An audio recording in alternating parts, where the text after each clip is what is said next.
من مامۆستا ئەنوەر عوسمان لە ئامادەی کلێڤەری ناحوکمی و ئامادەی ئازادی کوڕان بابەتێک لە بابەتەکانی قەواعیدی شەرح دەکەین کە بەناوی المەفعول لأجله وەکو بەڕێستان دەزانن قەواعیدێکێک لە بابەتەکانی منهەجی ئەو ساڵی پۆلی 12 کە زیاد لە 20 نمرەی لەسەرە. یەکەمین بابەتی لە وەحدەی یەکەم لە بابەتەکانی قەواعید المەفعول لأجلهە کەوا یەکێک لە بابەتە منسوباتەکانە، یەک لەو بابەتانەیە کەوا منسوبە لە ناوەکەی دیارە المەفعول لأجله واتە ئەو شتەی کەوا مرۆڤ کارەکەی لە پێناوی ئەنجام دەدا، ئەو شتەی ئەو هۆکارەی کەوا مرۆڤ کارەکەی لە پێناوی ئەنجام دەدا. یەکەمین نمونە ئوحب والدەیە تەقدیرا لفضلهما، من دایک و باوکم خۆش دەوێ لەبەر ئەوەی شکۆیەکی تایبەتیان هەیە لە لای من.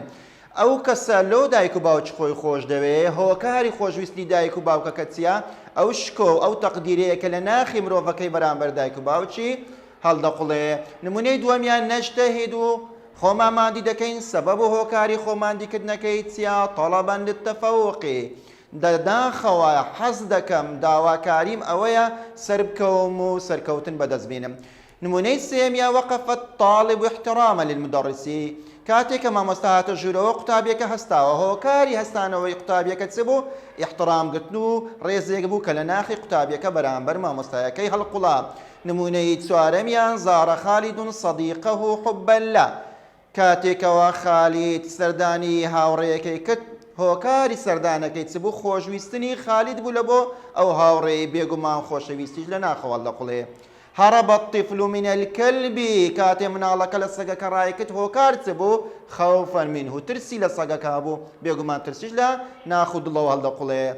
نمونەی تریان یوشک القلب أن يذوب حنینا، نزیکە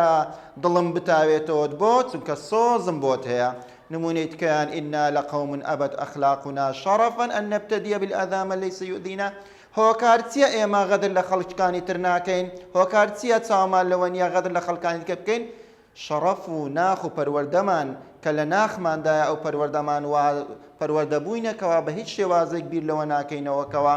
ببینە خەڵکانێکەوە ئازاری خەڵکانی تر بدەین. وەکو دەبینین لەو چەند نمونەیە کە باسمان کرد مەفعول لأجله مەصدەرێکە واتە چاوگە، مەصدەرێکی منسوبیشە واتە فەتحەی لەسەرە، هەروەها فەتحەکەش تەنوینە، تەنوینی فەتحەیە.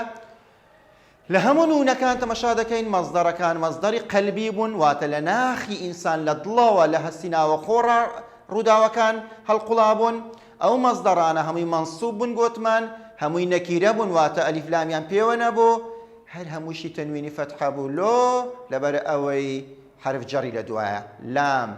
لە نمونەی دووەمیان لام، لە نمونەی سێمیان لام، لە نمونەی چوارەمیشان، لە نمونەی پێنجەمیشان من کە حرف جەڕە. بەڵام لەو دوو نمونەی کۆتایی حەنینە و شەڕەفەن لۆیە مەصدەرەکە لۆیە مەفعول لأجلیەکە منسوبە و تەنوینی فەتحەی لەسەرە لەبەر ئەوەی لە کۆتایی ڕستە هاتیە. کەواتە لەومان بەدیار دەکەوێت مەفعول لأجلیه بریتە لە مەصدەرێکی قەلبی واتە لە دڵەوە هەڵدەقوڵێ، نەکیرەیە واتە هیچی ئەلیف لامی پێوە نییە، هەروەها هەمووشی منسوبە. لەو چەند نمونەی وەکو بینیمان علامەتی نەسبەکەی تەنوینی فەتحەیە،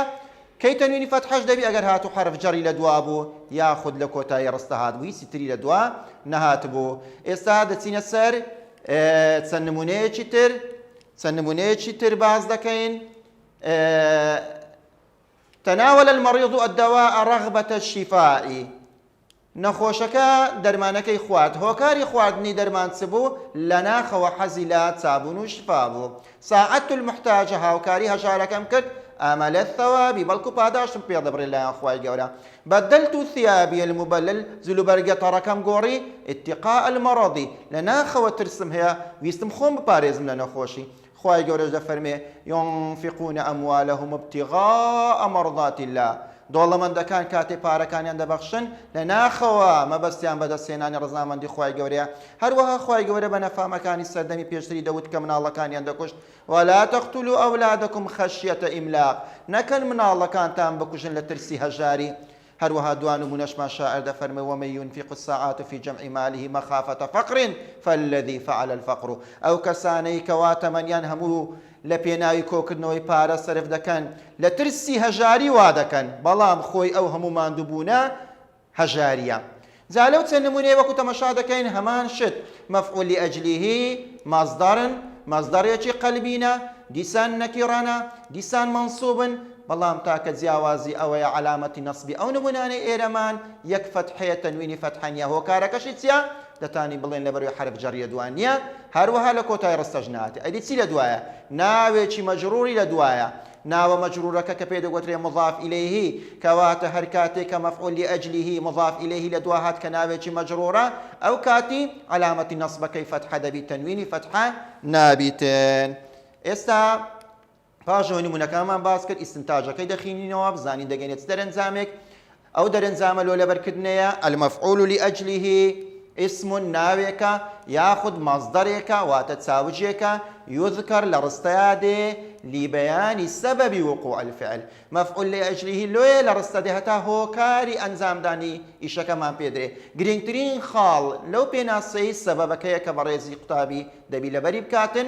مفعول لأجله لوي لرستيادي بيمان ضلي بزانين هو كاري أنزام داني إيشا كتسيا حتى وقوع الفعل دبي لبري بكي هروها لبو ناسينوي مفعول لأجله أقتابيان كعربيان باشا وهو جواب مقدر لسؤال يبدأ بلماذا همو مفعول لأجليك والله مي بسياريك كبسيارك لناخي خمان تاني برين لماذا بوتي أو كارتكت مفعول لأجلي والله مي أو بوتي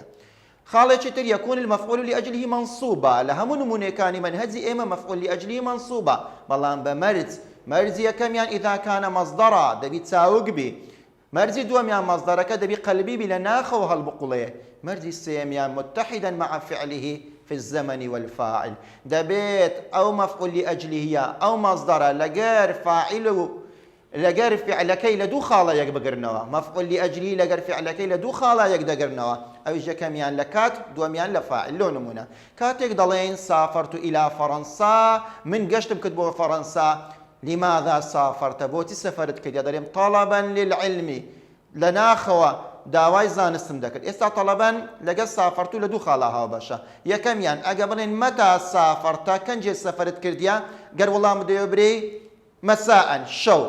دەڵێم ئەیکەی تەڵەبی علمت دەکرد دیسان دەیبری مەساء واتە کاتی سەفەرەکە لەگە کاتی تەڵەب العلمەکە هەمان کاتن خاڵی دووەمیشیان گوتمان لە فاعیل چێ سەفەری کردیە من سافرت و من سەفەرم کردیە ئەی چێ تەڵەبی علمی کردە بێگومان هەرمێن کەواتە ئەو مەفعول لأجلیە مەزدەرە لەگەر ئەو فعلەی کە هاتوو لە سەرەتای ڕستە هەم لە زەمەن و کاتەکە یەکگرت و متحیدن هەم لە فاعیلەکەش یەکگرتوونە خاڵێکی تر کە ئێستا باسی دەکەین هەلا ئیستنتاجەکەی دەگەینە خاڵێکی تریان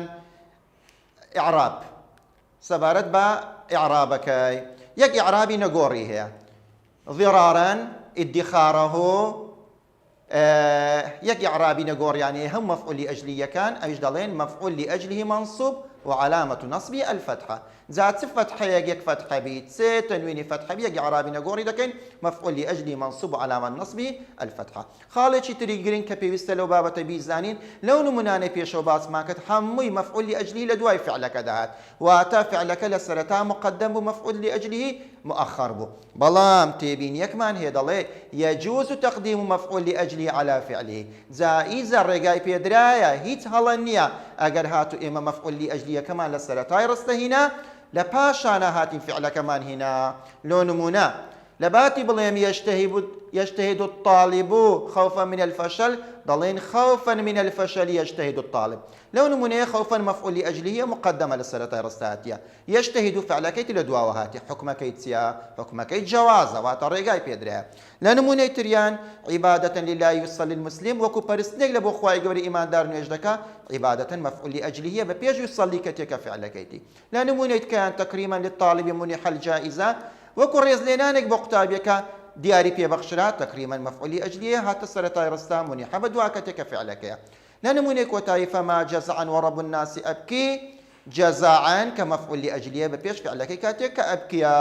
هەروەها لە لایەکەی تریشان ولا حرصا على عدن احتراني حرصان كمفعول لأجله بپێشی فعلەکەی کاتیا کەوا اعترانیە کەواتە حکمەکەی تقدیم مفعول لأجله بپێش فعلەکەی جوازە ڕێی پێدرایە مفعول لأجله چ لە سەرەتا ڕستە بێ چ لە دوای ڕستەکە بێتن ئێستا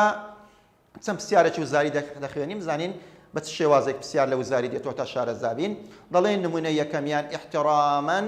چیا احتراما دەرێ مەفعول لأجلیه بەڵام دەرێ لەو چوار ڕستەیە هەر چاری احترامانی تێدایە کامیان مەفعول لأجلیه یەکەمیان ئەقف احتراما للمدرس من کاتێ مامۆستا دێ لەبەری هەدەستمەوە لەبەرەوەی ڕێزم هەیە لە ناخەوە ڕێزی لێ دەگرم دووەمیان ئەحتەرم المدرس احتراما دەبین دەزانین لەو نمونەی لە قیبا